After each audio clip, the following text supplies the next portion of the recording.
Okay, well, thank you very much, everybody. Thank you for joining, for those who have so far, and welcome to this discussion with Dr. Stephanie Fitzgerald, Steph, who is one of the psychologists who works with us. We're AZIMUTH. We are a people development company. We help organisations to improve performance by developing people. And at the moment, the way that we can do that is by giving you helpful, useful advice. It's one of those things at the moment that actually what we all need in order to be useful is some practical information on how to help the individuals that we've got around us. So that's what we want to do today. It's not a training session. It's simply a discussion between Steph and I as to some of the questions that existing clients have been asking us so far. So we'll go over some of those in a moment. Steph will answer those. If you have any questions, please, of course, type them into the meeting chat. We'll get to them as we can. And if we don't get to them today, we'll answer them later, and we'll share them with you via email, via the Eventbrite site. And yeah, that's what we're going to be doing. So yeah, let me just have a quick look at my agenda here. I think, Steph, that's it. We're going to go over to you if you're happy to do that, and I'll just read out. If you're ready now, I'll start reading out some of the questions that we've had from those clients. You happy? Yeah, absolutely.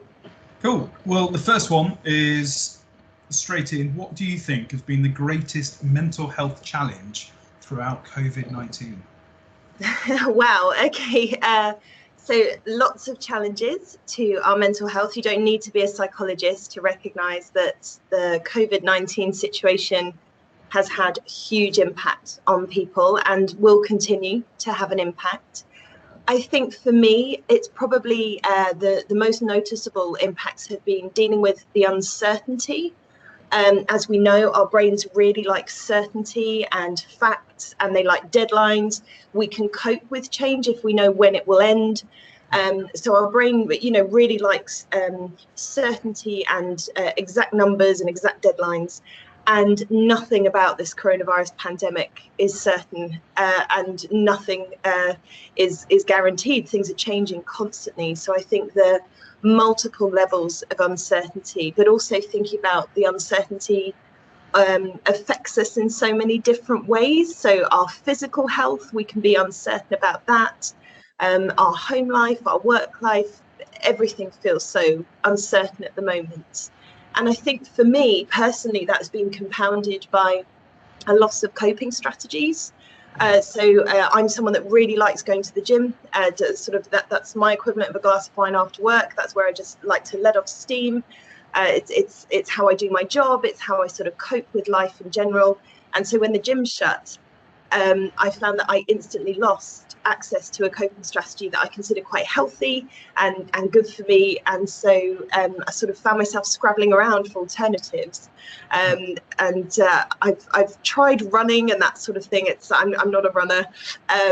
So I think the uncertainty and the loss of coping strategies, and then more recently for me, one of the challenges in business in particular has been, I think, that loss of unity, if I can put it that way. I think when we all entered this as a globe, we were all in it together, right? So there was a sense of there's this horrible virus and we're all in this together. And then that sort of got separated out into country by country in different regions. And then more recently, with some employees being put on furlough, some being on reduced hours, some people working, even more hours to try and meet the demand. I think we've lost that sense of unity because there's this feeling of, oh, we're all in it together, except some of us aren't. Some of us are over here. Some of us aren't allowed to leave the house. Some of us have to self-isolate for longer. Some of us can go to the office and act as normal. So I think for me, those would be the three biggest challenges that I've seen to people's mental health: that uncertainty, the loss of coping strategies, and then that slight loss of unity that we had at the beginning. Okay. Well, the news has changed a little recently, and we're looking to start returning to the workplace, which is what prompted us to share this in the first instance. What are the key things that we should be considering to protect employee mental health as we do that? I think one of the key things you've just touched on there for me. So you said there about returning to the workplace. And I think your use of language, and I think all of us, our use of language and our communications is so crucial. So this is about returning to the workplace. This isn't about returning to work. All of the people on this call will have people in their businesses who have been working harder than ever. And we haven't just been working from home.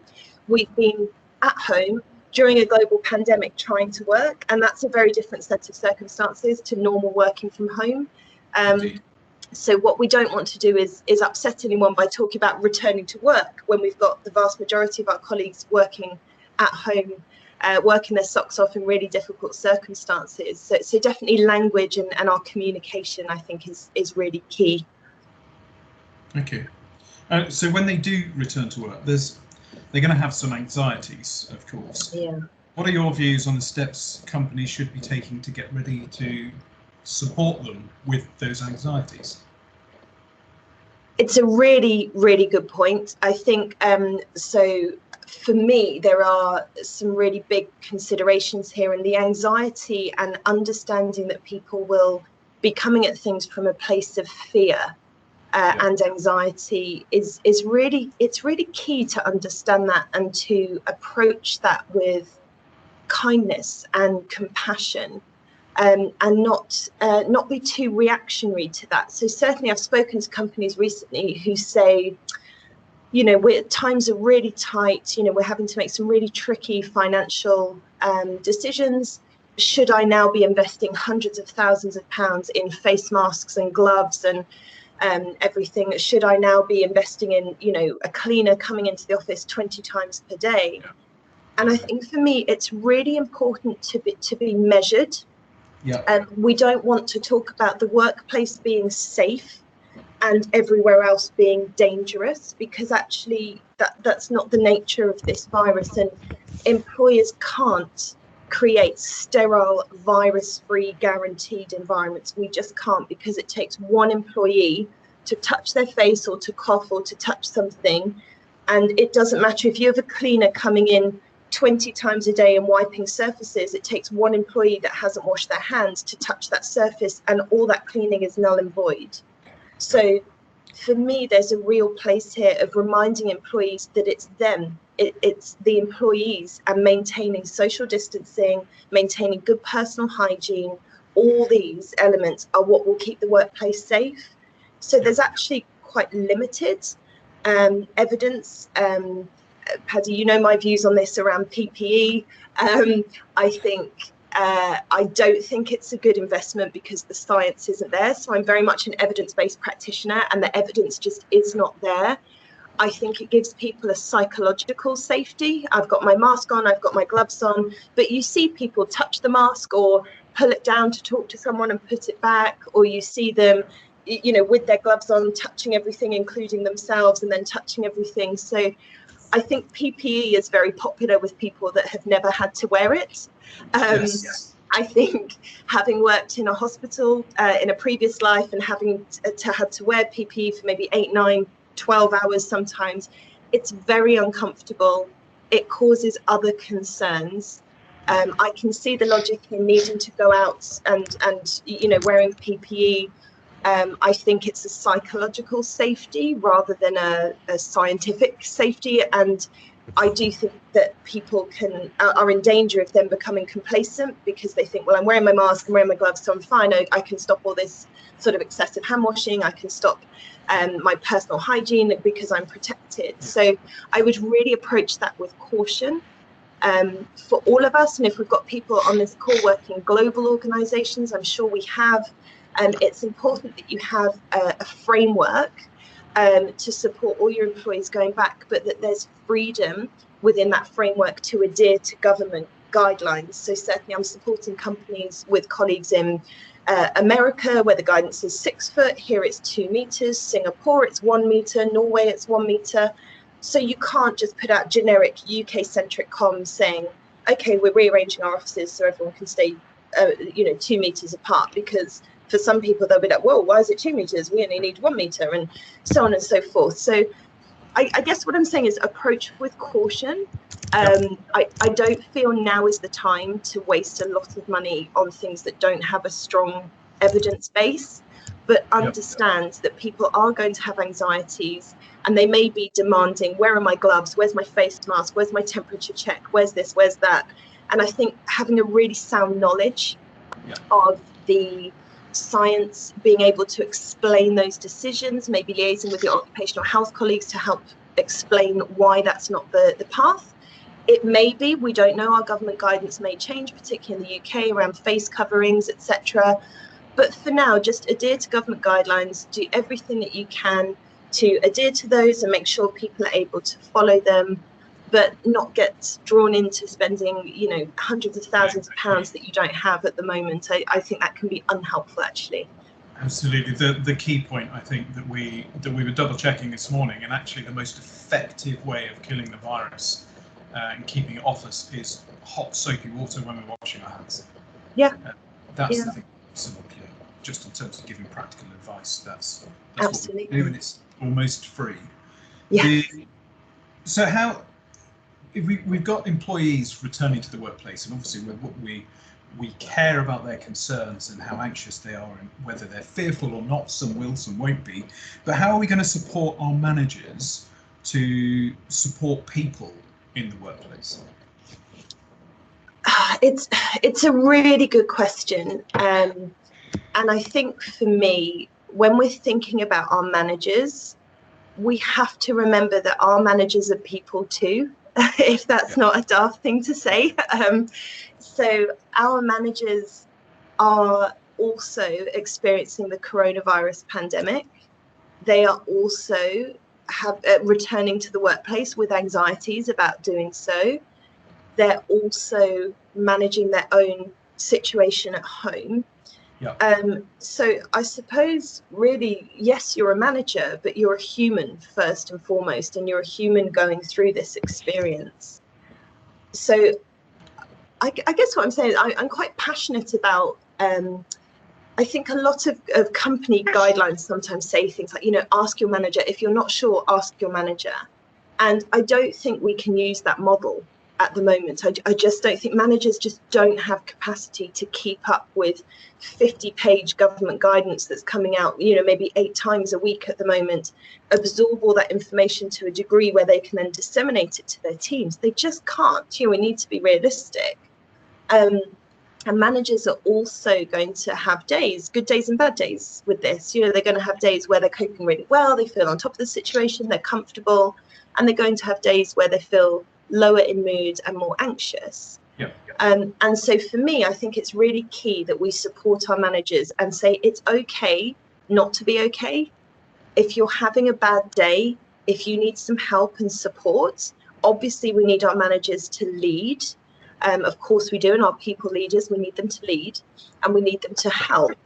But it's also okay if they're struggling. And so I think it's really important we pull together and have really readily accessible resources, that things are as easy as possible for managers. And certainly I know something that we've been doing and that other people are doing is having a kind of click and play for the mental health element for managers, which I think is really useful for managers who are maybe less comfortable around the mental health stuff, who maybe prior to this wouldn't have been having a conversation about it anyway. And now suddenly they have some very real, you know, anxieties being presented to them. They have employees asking questions that they can't possibly answer because they're not psychic, and they don't know. And so I think for me, it's about adapting, it's about supporting managers, and making sure that that information is as accessible and ready as possible, and that they have a really good network of peer support, or they know where to signpost to, they know who to ask and where to look for the answers. I think for me, those are the things that feel really key. Yeah, no, absolutely. So there's a need to adapt. What adaptations do you think we should be considering in the workplace? It can't just go back to normal. What do we need to do? Well, it's a really good point, Paddy. And I think one of the things that I love a meme. I saw one on social media the other day that said, can we stop pretending that normal, when we talk about going back to normal, can we stop pretending that normal was some utopia where everything worked brilliantly? And I really like that, because I thought, yeah, actually, we keep talking about we need to get back to normal, we need to get back to normal. And it's like normal didn't work for everyone. And I think there was a bit of a flaw in the system for managers in particular. As I say, there's so much pressure on managers. Everything seems to come back to ask your line manager, ask your line manager. And I think for me, it's putting yourself in that manager's shoes and thinking, well, how much time realistically with everything else going on do they have? So very, very clear frameworks for managers, like here's where you go to for help and support, here's where you go to for information and resource, here's where you signpost people to. I think it's really, just on a basic level, is really useful. Yeah. I think definitely having some, I mentioned there the kind of ready to play resources. So having resources that managers can just slot into team meetings. They can almost, gather the team together, whether that's virtually or once we've returned to the workplace, and almost address things by hitting play. And that's the starting point for the discussion. And I think for me, and I would say this as a psychologist, I think that's really important to get people comfortable in talking about mental health, so we can adapt resources, we can adapt information to make it as practical and as useful, but also we can adapt the format.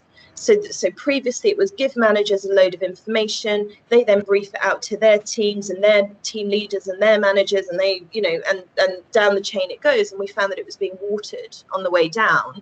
Yep. So a message that was really powerful at leadership level, by the time it reached employees on the front line, was a bit washed.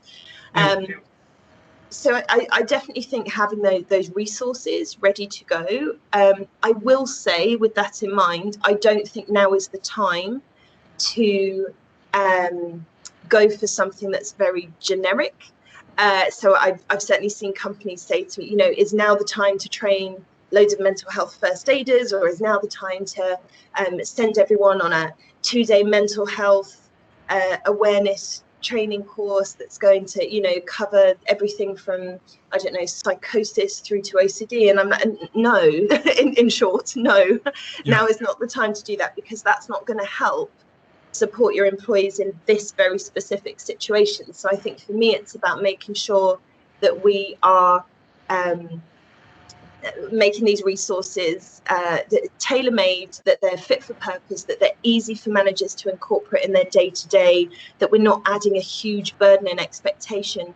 We would love all of our managers to be switched on to the mental health agenda, to be empathic, to be sympathetic. We would love that, but we know that's not the case. No. So we can't suddenly expect them in the middle of a pandemic to switch on those sort of softer skills. So making it as easy for them as possible, I think, is really, really key. Yeah, you're absolutely right. And that's what we're doing at the moment. Short, sharp, bespoke interventions for people that are find incredibly useful, that are giving them practical skills, rather than a reference that's given, a remote reference that somebody can read and interpret in their own way and possibly get it wrong. So that's what we're doing at the moment. Steph, I've had a couple of questions come through that I should cover if you're happy to go over. Of course. The Dave Bowerman, thanks for submitting. Question number 1, what support should be given to managers, bearing in mind that they're taking on lots of other people's mental health issues? Well, I think we covered that a little bit on the 4th question I asked you about supporting managers in the workplace. But if there's one thing to do for this, what's the most important thing we should do to support those managers if they're taking on stuff for other people? Yeah, I mean, I guess just to reiterate some of those points then, so definitely the most important thing is that your managers need to feel supported as well. So having a clear framework where managers know where they can go and access support, where they can ask for help, where they can, so for example, lots of employee assistance programs have specific phone lines for line managers. to help them support other people. And very few people know that. Lots of people just use their EAP and kind of signpost people to it for a few sessions of counselling or some legal advice or debt advice, but actually a lot of them have designated paths for line managers. But even if you don't have that, just making sure that your managers know these are the core messages from the company. We've got your back. This is what we're asking you to deliver. If you're struggling to deliver that, here's where you go to for support. And as I say, making things as easy and straightforward as possible for managers, because they're going to be overwhelmed, right? We're all overwhelmed with this. They're going to be overwhelmed. Yeah, we're all adapting to something we don't truly understand yet. So exactly that. We've got a question from Michael Keating. This is an interesting point, because you and I have discussed this off this meeting. We have a fairly strong opinion about it. But it says, what role do you see for mental health first aiders during our return to the workplace? I would say, and Steph, please do as the psychologists tell me to be quiet, and you'll answer this one properly. The thing that we've discussed here is it's great that people are talking about mental health issues, but you really need a targeted, bespoke intervention at the moment. But you could justify, Steph, I guess, why it should be targeted, bespoke, and there's absolutely nothing wrong with mental health first aid for raising awareness of mental health in the workplace. Yeah, and I think you've touched on a key point there, Paddy. So if I go back to my my earlier statement about I'm an evidence-based practitioner, we cannot confuse mental health first aiders with mental health professionals. We can't. So I think it's really important that people understand the difference. Mental health first aiders receive a 2-day training course, which is to encourage them to have conversations about mental health and to signpost towards the appropriate resources. So in that sense, absolutely making sure your mental health first aiders know where to signpost people for specific resources and help relating to COVID-19, I think is great. I think, why not? What a fantastic avenue for comms in that sense.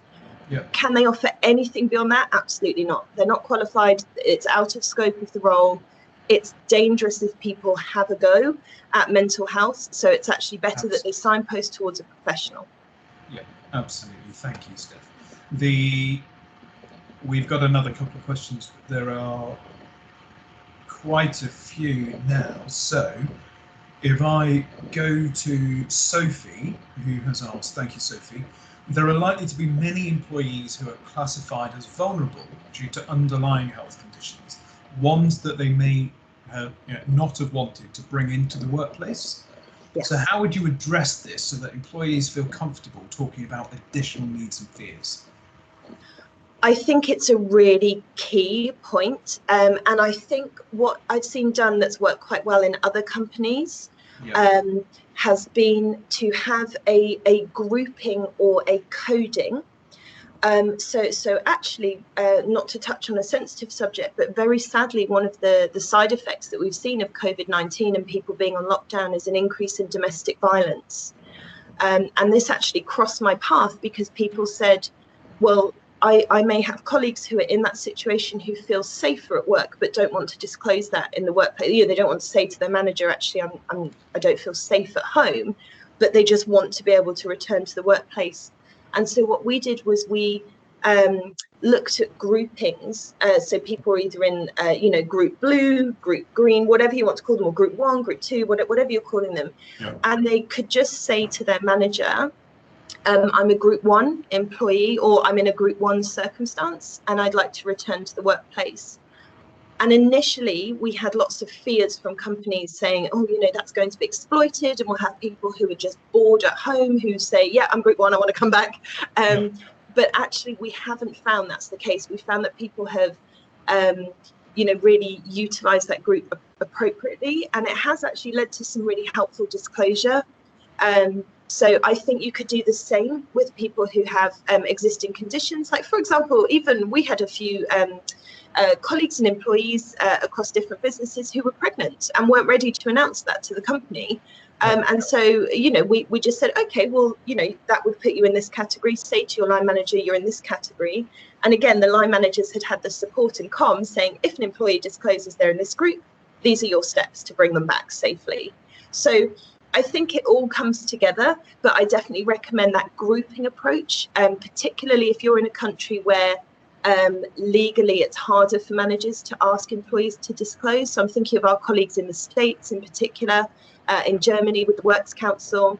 It can be more challenging to ask employees to disclose pre-existing conditions or mental health issues, etc.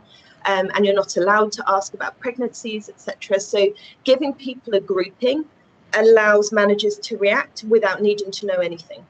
Yeah, absolutely. Thank you, Steph. I think we're getting to the point where we're in danger of giving away the contents of our courses. So what I'm going to do is say at this point,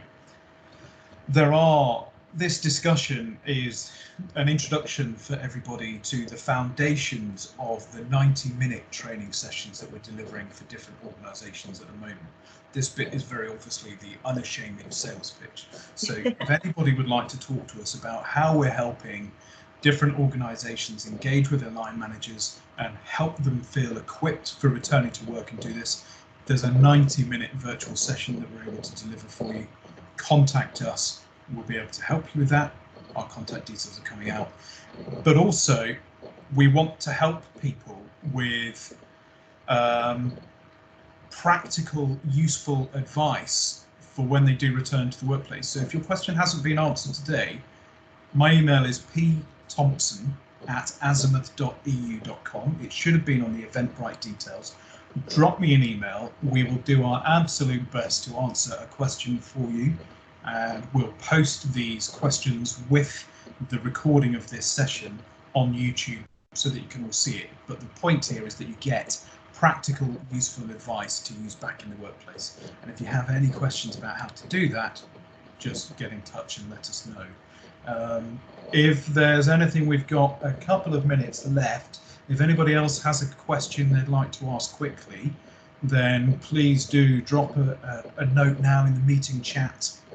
We'll get to that as quickly as we can.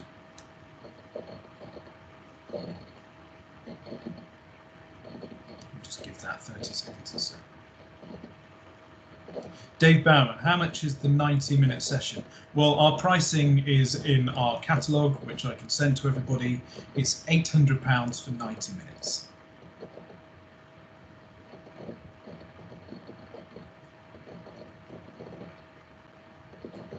Cool.